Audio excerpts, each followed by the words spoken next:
वही इसका पान कर सकता है भागवत कथा का, जो प्रमाद से दूर हो, आलस्य से दूर हो, काम क्रोध लोभ अहंकार की चित्तवृत्ति से दूर होता जा रहा हो, वही भागवत सुन सकता है।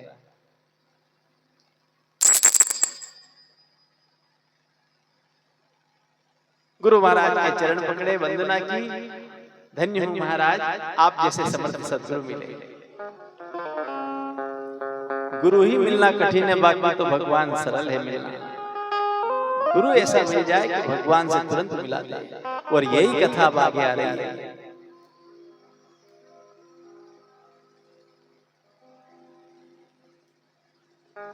क्या हुआ? षष्ठी का क्रम आगे बढ़ा। मनु महाराज की 3 पुत्रियों का विवाह तो हमने बता दिया। उनके 2 पुत्र थे, प्रियव्रत और उत्तानपाद। आइए उत्तानपाद की कथा में हम प्रवेश करें। उत्तानपाद ने जब एक बार अपना चेहरा देखा दर्पण में, माथे पर सफेदी आ गई। होई ना विषय वेरा विपन बसत बाचो थोपन, हृदय बहुत दुख लाग, जीवन गयऊं हरि भजन बिना। चौथापन आ गया और जीवन जा रहा है मेरा।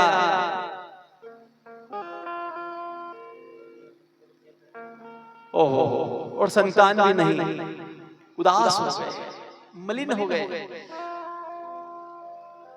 सिंहासन पर बैठे हुए थे, ऐसे हाथ रखा, मुख मलिन है, आंखों में वो चमक नहीं, वो मकरंद नहीं, वो पराग नहीं, वो चेहरे पर वो खुशी नहीं। उनकी पत्नी थी सुनीता नाम, नीति के अनुसार चलने वाली। अपने पति को देखा, उनका मुख मलिन देखा। अर्धांगिनी कहा गया है पत्नी को, मन की बात समझ जाती है पति की। और बताऊं सही बात, ज्यादा भूख लगे और सब्जी में दाल में नमक कम रहे और बेचारा वो खातो रहे और आई वही देखे पर ये नहीं हो, तो पट धीरे से समझी जाए कि हाँ इनके नमक चाहिए, पट नमक सर के अर्धांगिनी आदान। जो बात अपनी माता से नहीं कह पाते, अपने पिता से नहीं कह पाते, अपने बच्चों से नहीं कह पाते, वो बात भी पत्नी से कह सकते हैं। अर्धांगिनी आधा अंग है, आधा आसन दिया गया है, पूजा में अर्धभाग दिया गया है, और साधारण नहीं है माता बहन। नारी तू नारायणी नहीं किसी से कम, तू ही लक्ष्मी, तू ही दुर्गा, तू ही हंसवाई। नारी निंदा ना करो, नारी नर की खान, नारी से पैदा हुए ध्रुव प्रहलाद समान। ये कहां से आए? बड़ा बड़ा योगी मुनि ऋषि तपस्वी, इनने भी एक माँ का गर्भ से ही जन्म लिया। कहां से आया? महात्मा लोग, बड़ा बड़ा ऋषि, भगवान भी आया तो माँ के गर्भ से ही जन्म लेना पड़ा है, मृत्यु लोक में आया।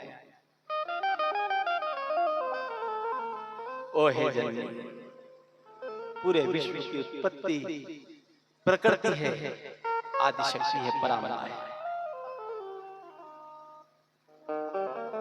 अपने पति का मुख मलिन देखा, उदास देखा, समझ गई क्या बात है स्वामी, आपका चेहरा उदास क्यों है, मलिन क्यों है? जिस मुख मंडल पर मैं हमेशा प्रसन्नता देखती हूँ, जो कमल के समान खिला हुआ आपका मुख रहता है, आज उस मुख पर उदासी क्यों है?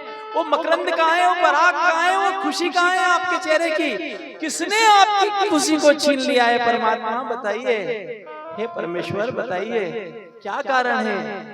नहीं नहीं नहीं रानी, ऐसी कोई बात नहीं, नहीं नहीं, आप तो मेरी कसम से, आप बताइए क्या बात है? जिस मुख पर मैं हमेशा प्रसन्नता देखती हूँ, आज वो मलिन क्यों है? रानी, ये रथ हाथी के झुंड, ये दास दासियां नौकर चाकर राजपाट वैभव ये बड़े बड़े महल अटारियां, ये राजसभाएं, सभागार, ये सैनिक, नौकर चाकर, ये दास दासियां, ये सब किस काम के? अरे हमारे बाद में इनका उपयोग करने वाला कौन? समझ गई कि मैं अपने पति को संतान नहीं दे पाई, वंश का वारिस नहीं दे पाई, उदास हो गई। क्या करूं स्वामी? विधाता ने कुछ और लिखा है अपने लिए। एक काम करिए, आप राजपूत हैं और बहु विवाह का प्रचलन है हमारे में, आप दूसरा विवाह कर लीजिए। अरे नहीं नहीं नहीं, तुम्हें दुख हो जाएगा महाराज। दुख होगा तो होगा, लेकिन संतान की प्राप्ति तो होगी। आप दूसरा विवाह कर लीजिए, जिद करिए। दूसरा विवाह करवा दिया। दूसरी पत्नी का नाम था सुरुचि, अपनी इच्छा के अनुसार चलने वाली। वो जैसे ही आरती की थाली लेकर के पहुंची दूसरी पत्नी का स्वागत करने के लिए, तो उसने कहा ठहर, पहले तू बाहर निकल तब मैं अंदर आऊंगी। राजा ने कहा ये क्या कहती हो? ये बड़ी रानी है, मैं रानी वानी नहीं समझती, इसको बाहर निकालो, ये दासी अब मैं रानी हूं। जब बात बढ़ता देखी तो सुनीति समझ गई कि ऐसा नहीं हो कि विवाद बढ़ जाए। उसने कहा ठीक है बहन, तू अंदर आ और मैं बाहर जाती हूँ। खंडेर का महल था पास में, उसमें वह चली गई और स्वरुचि अंदर प्रवेश किया। लेकिन भगवान का करना कुछ और था।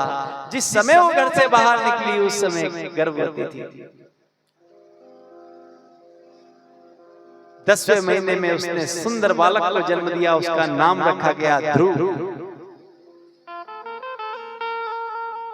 और सुरुचि ने भी एक सुंदर पुत्र को जन्म दिया, नाम रखा गया उत्तम। दोनों धीरे धीरे बड़े होने लगे। एक बार क्या हुआ, दोनों गेंद खेल रहे थे, गेंद अपने पिता के कक्ष में चली गई। उत्तम दौड़ करके पिता की गोदी में बैठ गया और ध्रुव दौड़ करके जाकर के गोदी में बैठने ही वाला था कि छोटी माँ ने हाथ पकड़ा और फेंक दिया नीचे, निकल यहां से। इस गोद में वही बैठेगा जो इस सिंहासन का अधिकारी होगा, निकल जाए यहां से। रोता रोता ध्रुव घर पर आया, हाथ पे लग गई, हाथ छिल गया बेचारे का। मां से कह रहा है, मुझको पिता की गोद से मां ने उठा दिया, मारा भगा दिया। मुझको पिता की गोद से मां ने उठा दिया। हे मां, मुझे मां ने बुरी तरह मारा और देख मेरा हाथ पकड़ करके फेंक दिया, ये मेरे हाथ में लगी है।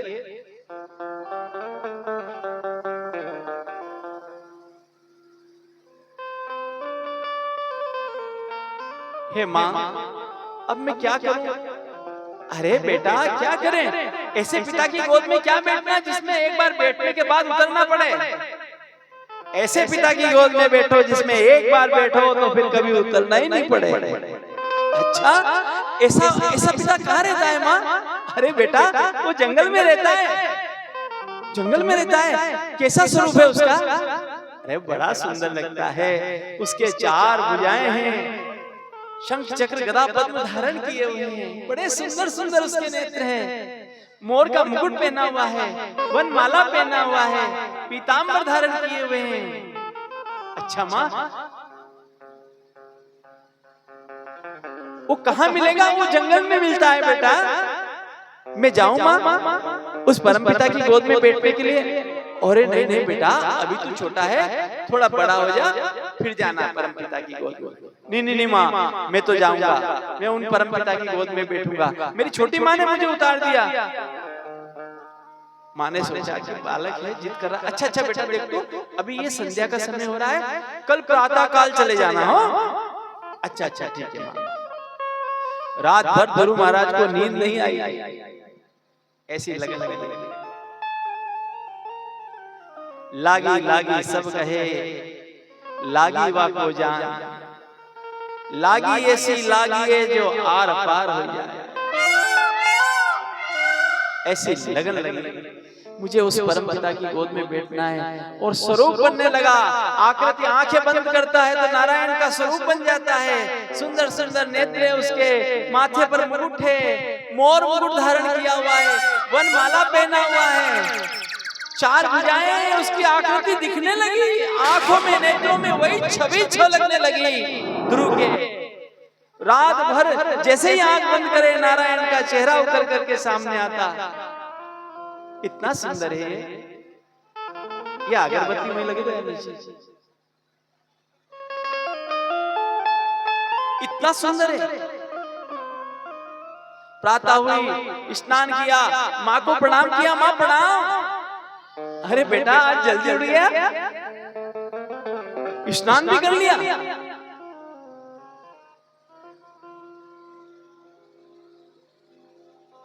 ये वही उधर की साइड लगा दूर दूर। स्नान भी कर लिया बेटा? हाँ। क्यों? अरे माँ, वो माँ जाना है ना मुझे वन में, नारायण की गोद में बैठना है। माँ ने माथा पकड़ लिया। अरे बाप रे, इसको याद रही अभी तक सुबह तक। अरे बेटा अभी तो छोटा नहीं। माँ अपनी रात को क्या बात हुई थी, ये यहाँ क्या चल रहा है?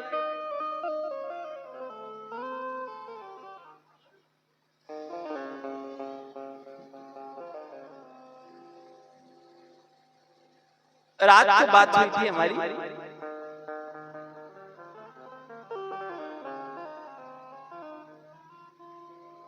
हाँ, इसको साइड से उधर रख दो, नीचे नीचे ले जाओ।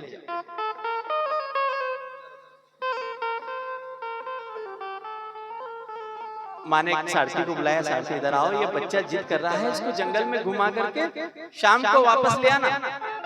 ठीक है माता। सारथी ने रथ में बिठाया है। बैठो बेटा।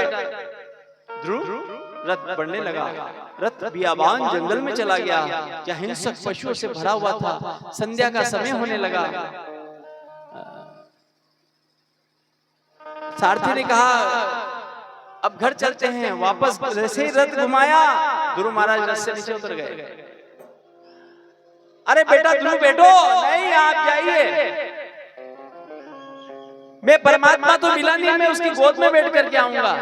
अरे बेटा ये हिंसक पशुओं से भरा हुआ जंगल है, तुम चलो, तुम्हारी माँ क्या कहेगी? नहीं, माँ से कह देना, मेरा प्रणाम कह देना माँ से। मैं जब तक गोदी नहीं मिलेगी परमात्मा की तब तक मैं नहीं आऊंगा। यही लगन लगी उस परमात्मा की गोदी में बैठना है।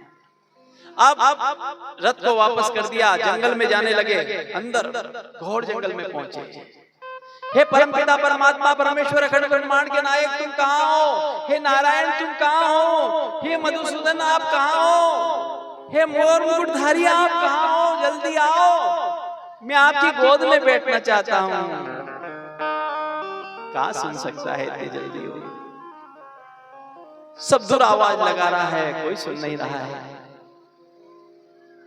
रो रो कर आवाज लगाता है, कहाँ हो? मुझे डर लग रहा है इस जंगल में, आप आओ जल्दी। वो तो नहीं आए, लेकिन उसी समय नारद जी आ गए। नारद जी का काम ही है, जय जय नारायण नारायण हरि हरि, ओ जय जय नारायण नारायण हरि हरि, जय जय नारायण नारायण हरि हरि, जय जय नारायण नारायण हरि हरि, जय जय नारायण नारायण हरि हरि, ओ जय जय नारायण नारायण हरि हरि, हरि ओम नमो नारायण, ओम नमो नारायण, हरि ओम नमो नारायण, हरि ओम नमो नारायण, जय जय नारायण नारायण हरे हरे, जय जय नारायण नारायण हरे हरे। भगवान की तलाश में भटक रहा ध्रुव को जब गुरु मिला तो ऐसे मिला। अरे बेटा, कौन है तू? कहां से आया? यहाँ क्या घूम रहा है इस जंगल में? क्या नाम है तेरा? मेरा नाम ध्रुव है। कहाँ रहता है? पास के राजा का लड़का हूँ। तो बेटा जा, यहाँ जंगल में क्या कर रहा है? मैं उस परमपिता परमात्मा की गोदी में बैठने के लिए आया हूँ। कौन परमपिता? वो नारायण, जगत नियंता। नारायण की गोद में बैठने के लिए है। जानता है नारायण ऐसे कहाँ मिलता है? कैसे मिलता है? अरे बहुत तपस्या करनी पड़ती है। तू देखना चाहेगा? चल। पास में लेकर के गए, एक बिमले में से आवाज आ रही थी,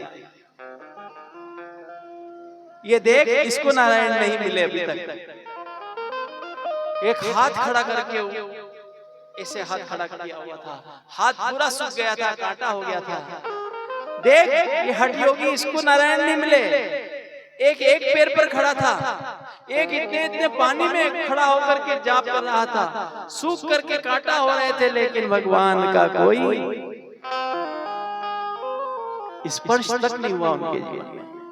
देख बेटा, भग जा, आप घर जा। नहीं नहीं, मैं नहीं जानता, मुझे नारायण की गोद में बैठना है। अच्छा अच्छा ठीक है, एक काम कर, तूने कोई गुरु मंत्र लिया है? गुरु मंत्र क्या होता है?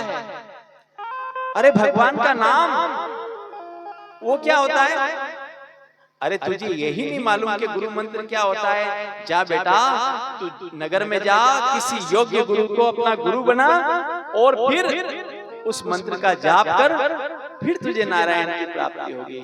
तो ध्रुव महाराज समझे कि ये इतनी बात जानता है, ये साधु महात्मा, तो ये वो भी जानता होगा मंत्र। उनने कहा कि आसपास परिक्रमा ली और पांव पकड़ लिए ध्रुव महाराज ने कि भगवान आप इतना सब जानते हो तो उस मंत्र को भी जानते हो, कहाँ गुरु बनाने के लिए मुझे भेजते हो? आज से आप ही मेरे गुरु। जैसे ही सुना, नारद जी की आंखों में आंसू आ गए। ए बेटा खड़ा हो, तुझे मैं एक मंत्र देता हूँ, द्वादश अक्षरी मंत्र, ओम नमो भगवते वासुदेवाय। इस महामंत्र को दिया। बेटा इसका अनुष्ठान करना, मैं तुझे वचन देता हूँ, एक दिन तेरे पास नारायण जरूर आएंगे। घोर तप किया गुरु ने, ऐसा तप किया, 1 महीना, 2 महीना, 3 महीना, 6 महीना पत्ती भी खाना छोड़ दिया, कुछ भी नहीं खा रहा है। ध्रुव सूख करके कांटा हो गया, 6 महीने हो गए। नारद जी घबराए कि ये छोटा सा बालक मर नहीं जाए। दौड़े झटपट नारद, कब लोगे सुध प्यारों की, नहीं कान पर भनक पड़ी है। ध्रुव की पुकारो कि परमात्मा, क्या लक्ष्मी के साथ में आराम कर रहे हो? छोटा सा बालक इतनी देर से पुकार रहा है, उसकी क्यों नहीं सुनते आप? गुरुड़ छोड़ नंगे पैर पधारे, सुन नहीं सकते कान मेरे आवाज मेरे भक्तों की। दौड़ा दौड़ा जाता हूँ, आती है आवाज मेरे भक्तों की। दौड़ कर अरे बेटा ध्रुव, आंखें खोलो। आंखें नहीं खोलूंगा जब तक आप मेरे अंतःकरण में दर्शन नहीं दोगे। अंतःकरण में दर्शन दिए। ध्रुव से कहा, मांगो बेटा, क्या मांगते हो? इतनी छोटी सी उम्र में इतनी बड़ी तपस्या, बोलो क्या चाहिए? मुझे आपकी गोदी में उठा लो। भगवान प्रसन्न हो गए। ध्रुव को उठाया, अपनी गोदी में उठाया, ऐसे हाथ फेरा, बेटा मांग ले, आज जो तुझे मांगना है वो मांग ले। यदि तू बेगुण भी मांगेगा तो मैं देने के लिए तैयार हूं। आज मांग। नहीं परमात्मा, मुझे तो आपकी गोदी चाहिए थी। देख, मेरा एक नियम है, जो मुझसे रोज मांगता है उसको मैं रोज थोड़ा थोड़ा देता हूँ, और जो मुझसे कुछ नहीं मांगता मैं उसको अपना सर्वस्व दे देता हूँ। तूने तपस्या की है, मैं एक ध्रुवलोक का निर्माण करके देता हूँ। इस भूमि पर राज करने के बाद में तू वहां जाना और वहां का राजा होगा। महाराज मुझे अब आपसे कुछ मांगना है। अब मांगना है? जब मैंने मांगने की बोली तब मांगा नहीं, और अब कह रहा है कि तुझे कुछ चाहिए। अच्छा बता क्या चाहिए? महाराज मैं ये चाहता हूँ कि मैं अपनी छोटी माता के सहित पूरी नगरी के साथ उस धाम में जाऊं। वहां ये सब लोग जाने के अधिकारी नहीं है, जो अच्छा तप करता है वही जाएगा ध्रुवलोक में। महाराज मुझे ये वचन दो। अरे उस माता के लिए मांग रहा है, उस माता को ले जाना चाहता है जिस माता ने तेरा हाथ पकड़ करके फेंक दिया नीचे। तू रोता रोता अपनी माता के पास गया, तू यहाँ आया, तेरे को पिता की गोद में नहीं बैठने दिया, उस माता को भी ले जाना चाहता है वहां। हाँ भगवान, मैं उसी माता को सबसे पहले ले जाना चाहता हूँ। क्यों? उसी के कारण तो मुझे आप प्राप्त हुए हो परमात्मा। यदि उसकी चोट नहीं लगती, उसके शब्दों की चोट नहीं लगती, उसके द्वारा मैं तिरस्कृत नहीं होता, तो मैं आपकी गोदी में आज कैसे बैठता परमात्मा। पहली गुरु तो मेरी वो है। अरे धन्य है गुरु, धन्य है तू, तेरे भाव बड़े उत्तम है रे। जा, मैं तुझे आशीर्वाद देता हूँ, तू जिसको चाहेगा वो सब जाएंगे। अब ध्रुव महाराज इधर मालूम पड़ा नगर में कि परमात्मा की गोदी प्राप्त कर ली है। ध्रुव ने हाथी पर बैठाया, जुलूस निकाला, नगर को सजाया गया। और जैसे ही ध्रुव महाराज छोटी माता के पास में पहुंचे, हाथी से कूद करके जोर से लिपट लिपट करके रोने लगे। माँ कहने लगी, बेटा मैं बहुत बुरी हूँ, मैंने तुझे बहुत सताया है, बहुत तपाया है। सताया नहीं माँ, पकाया है और पक्का किया है। मेरी पहली गुरु हो माँ, आप नहीं मिलती तो मुझे नारायण कैसे मिलते। ए ध्रुव की कथा इन्हीं के वंश में आगे ध्रुव महाराज के उत्कल हुए, उत्कल के वत्सर हुए, वत्सर के अंग हुए, अंग के बेन हुए। ये बेन बड़े दुष्ट राजा हुए इनके कुल में। इन्होंने यज्ञ आदि सारे कार्य बंद कर दिए, राज्य में अकाल पड़ गया, बिना संतान के राजा मरा और इनके घुटनों का मंथन किया गया। पृथु महाराज की उत्पत्ति हुई। पृथु महाराज भगवान नारायण का ही अवतार थे। फिर पृथ्वी का दोहन किया गया। 99 अश्वमेध यज्ञ किए, 100 अश्वमेध यज्ञ करने लगे। इंद्र ने घोड़ा चढ़ा लिया। महाराज ने कहा तेरा इंद्रासन नहीं चाहिए मेरे को, मेरे पास बैकुंठ है, तेरा इंद्रासन तेरे पास है, पर यज्ञ पूर्ण होने दे। और फिर पृथ्वी का दोहन किया गया, पृथ्वी को गाय बनाया गया, इंद्र को बछड़ा बनाया गया। सारी संपदा जो वेन के पाप के कारण पृथ्वी ने अंदर दबा ली थी, सब उजागर कर दी। पृथ्वी फिर से हरी भरी होने लगी, फिर से सतयुग का